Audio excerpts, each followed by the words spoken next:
Egun on guztioi eta ongetorri gaurko saiora.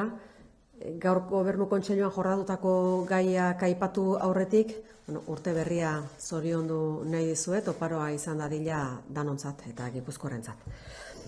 Bi gai dira gaurkoan azpimarratu nahi nituzkenak, Gobernu Kontseiluan jorratu ditugunak, lehenengoa, hilabetero Gipuzkoako Foru Aldundiak Ogasun departamentutik egiten duen azterketa, Gipuzkoako enpresena, zein den beraien osasuna, neurtzen dugu salmenten bidez, eta hori da, hain zuzen ere, lehenengo gaia gaurkoan aurkeztuko dizueguna, eta bigarrena gaur Gobernu Kontseiluak onartu duen kode etiko berria, datuen eta adimen artifizialaren erabileraren ingurukoa. Gure zuzentasun sistema osatzen lagunduko duena. Bi gai horiek dira beraz gaurkoan azaldu nahi ditudanak. Lehenengo gaiari helduz, enpresen salmentei dagokienez aurreratuko dizuet datuak onak direla, azaro arteko datuak dira eskuartean ditugunak, eta aipatu txosten hori kaleratu berri dela eta Gipuzkoako Foru Aldundiko web orrian izango duzuela eskuragarri badakizute, leheno aipatzen nuen bezala, hilabetero egiten dugula azterketa hau eta honen laguntzen digula Gipuzkoako enpresen osasuna zein den jakitea. Azaroaren kasuan, hilabeteko datuak onak izan dira salmenta osoen aldetik, 11,6ko hazkundea izan duten enpresen salmentek aurreko urteko hilabete berarekin alderatuta. Nabarmen handitu dira, salmentak gehien bat esportazioi esker, baina barruko salmenten hazkundea ere azpimarratu nahi genuke. Igoera barruko salmentena 9,9koa izan da, eta esportazioen igoera 16,3koa izan dugu. Datu metatuei erreparatuz, alegia urtarriletik azaroa bitarteko datuei erreparatuz, albiste onak ere azpimarratu nahi ditugu, 2021 urtearekin alderatuta, igoera 14,2koa izan baita. Barne merkatuaren igoera 13,3koa eta esportazioena 16,5koa. Ohikoa den bezala, pandemia aurreko datuekin konparaketa egin nahi izaten dugu eta alderaketa horren ondorioa ere positiboa da. Izan ere, salmenten igoera 16,6koa izan delako 11 hilabete hauetan. 2019ko epe berarekin alderatuta, salmenten igoera 16,6koa izan da. Beraz, pandemia aurreko egoera hobetzen ari gara.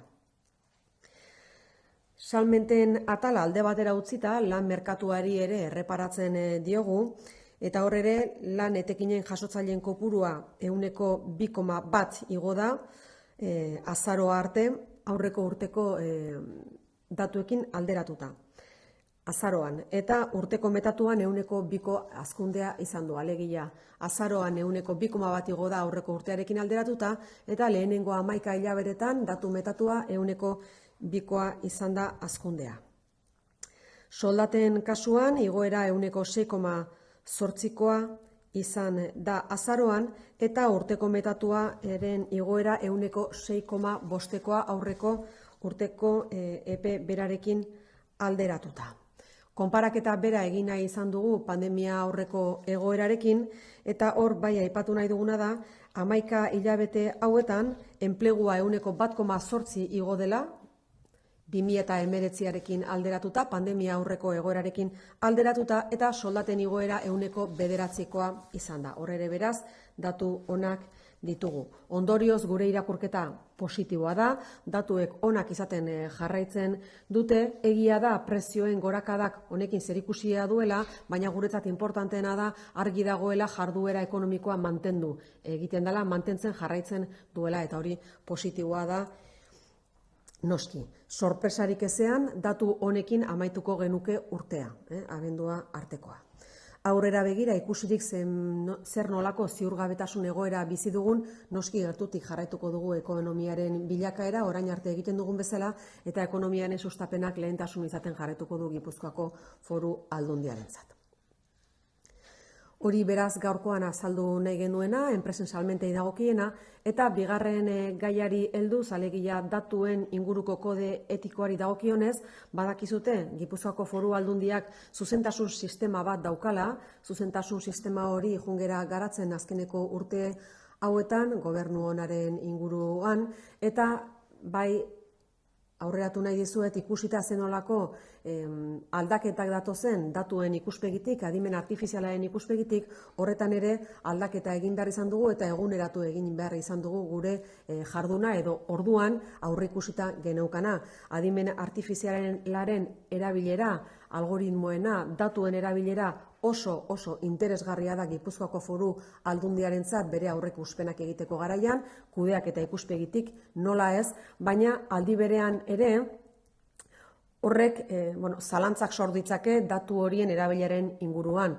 Guk datu horiek erabiliko ditugula bai aurreratu nahi dugu, erabiltzen ari gera gaur egun, baina azpimarratu noski hori modu etikoan erabiliko dela beti. Eta noski gure kode etiko hau dago erabat lerrokatuta Europak esaten duenarekin eta Europa beda lantzen ari den kode etiko honekin. Alegia, Gipuzkoako Foru Aldundiak datuak erabiliko ditu, Gipuzkoako Foru Aldundiak adimen artifiziala erabiliko du, bere kudeaketan sekulako urratsa suposatzen duelako honek, herritarrei begira ere efizientziaz haratago datu horiek sekulako ekarpena egin dezakete gestioaren ikuspegitik, baina berriro ere azpimarratu nahi dugu hori egingo dugula beti ere datuak egoki erabiltzen eta horrek noski konfiantza ematen die eta fidagarritasuna gure herritarrei. Hori beraz gure konpromisoa eta horregatik sortu dugu kode etiko berri hau. Hauek dira, beraz, gaurkoan azpimarratu nahi genituen bi gai nagusiak gobernu kontseiluan jorratutakoak. Jarraian laburpen bat egingo dut gazteleraz bi gai hauen ingurukoak. Como les decía, en el Consejo de Gobierno de hoy hemos abordado varios asuntos, entre ellos dos son los que queremos subrayar a día de hoy. El primero de ellos tiene que ver con la economía, con los datos de las empresas de Guipúzcoa. Es un informe que elabora la Diputación Foral de Guipúzcoa de manera mensual por parte del Departamento de Hacienda. Y, en segundo lugar, también queríamos dar a conocer que el Consejo de Gobierno ha aprobado en el día de hoy el nuevo Código Ético de Utilización de Datos. En relación al primer tema, es un informe que elaboramos mensualmente en la Diputación Foral de Guipúzcoa y que consideramos muy importante, puesto que nos da la medida de la situación de las empresas de Guipúzcoa. Adelantar que las empresas guipuzcoanas vendieron en los 11 primeros meses del año 2022 un 14,2% más que en 2021, que en los primeros 11 meses del año 2021. Evidentemente, la subida de precios tiene influencia, pero lo más importante que queremos subrayar es que la actividad económica se está manteniendo y, salvo sorpresas, cerraremos bien el año 2022. Señalar también que solemos realizar una comparativa con los datos de prepandemia, es decir, con los datos del año 2019, y subrayar que en este caso también, en los 11 primeros meses del año pasado, las empresas del territorio vendieron un 16,6% más que en los 11 primeros meses del año 2019. Por tanto, son datos positivos también, evidentemente. En cuanto al mercado laboral, el número de personas perceptoras de rendimientos del trabajo aumentó un 2,1% en noviembre, el acumulado un 2% y los salarios han aumentado en un 6,5% en el acumulado. Datos de prepandemia, es decir, comparativa con el año 2019, el empleo ha aumentado un 1,8% y los salarios han crecido un 9%.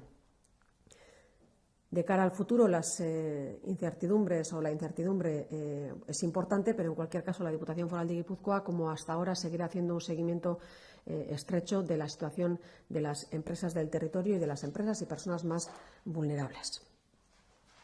Segundo tema que hemos abordado en el Consejo de Gobierno de hoy, hemos aprobado el Código Ético de Datos. Saben que el progreso tecnológico es enorme, estamos utilizando muchos datos, inteligencia artificial también, para mejorar en nuestra gestión y también para mejorar en las previsiones que podemos hacer de cara a los próximos años. Todo ello pues, es una mejora en la gestión evidente, al mismo tiempo también una mejora en la eficiencia y en la eficacia de los recursos públicos, pero al ser tan numerosos y en muchas ocasiones datos incluso confidenciales. Lo que sí queremos subrayar y lo que sí hemos querido aceptar es un código ético para mostrar a la ciudadanía guipuzcoana que pueden confiar en el uso adecuado de todos estos datos y de la inteligencia artificial a través de la aprobación hoy del código ético de datos. Lo que buscamos es, alineados con Europa, lo que buscamos es tener la confianza de la ciudadanía en que esos datos van a utilizarse siempre y en todos los casos de manera correcta. Por tanto, subrayamos nuestro compromiso con el Código de Buen Gobierno de la propia Diputación Foral de Guipúzcoa y ahondamos en él. Estos son los dos temas que queríamos subrayar y que queríamos compartir con ustedes después del Consejo de Gobierno de hoy. Hortik aurrera, galderaren bat izango bazenute, erantzuteko prest naukazue.